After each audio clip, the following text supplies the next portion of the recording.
12 வருஷத்துக்கு ஒருக்கா கும்பாபிஷேகம் பண்ணுறாங்களே, அது எதுக்கு? அதாவது ஒரு கோயில் கும்பாபிஷேகம் பண்ணும்போது மேலே கோபுர கலசம் வைக்கிறோம்னா அந்த கலசத்துக்கு அடியில் நவதானியங்கள், எல்லா பொருள் நவதானியங்கள், சிறுதானியங்கள், அது நவதானியம்னு சொல்கிறோம்.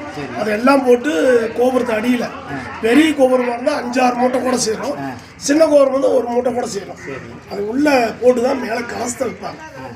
அது ஏன் நவதானியத்தை சேமித்து வைக்கிறாங்கன்னா, இந்த இப்போ பக்கமாக பார்த்தீங்கன்னா இப்போ ஒரு சில நாட்டுகளில் போகும்போது, இப்போ இன்னைக்கு கூட சில நாட்டில் புயல் மழை, காட்டு மழை அடித்து ஊரையே அழிச்சிருக்கு.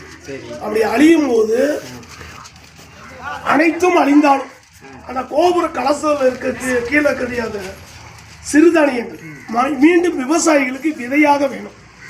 அதுக்காக அதில் போட்டு வச்சிருப்பாங்க. அது 12 வருடத்துக்கு அந்த விதை பவர் இருக்கும்.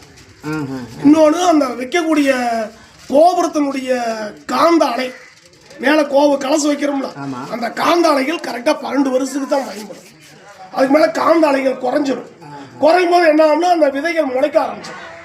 அதனால 12 ஆண்டுக்கு ஒரு முறை கோபுரத்தினுடைய கலசத்தை எடுத்துட்டு குடமுழுக்கு நடத்தி புதுசாக புதுப்பிக்கிறோம்.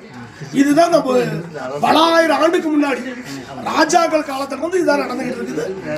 கேள்வி நேயர்களுக்கு வணக்கம்.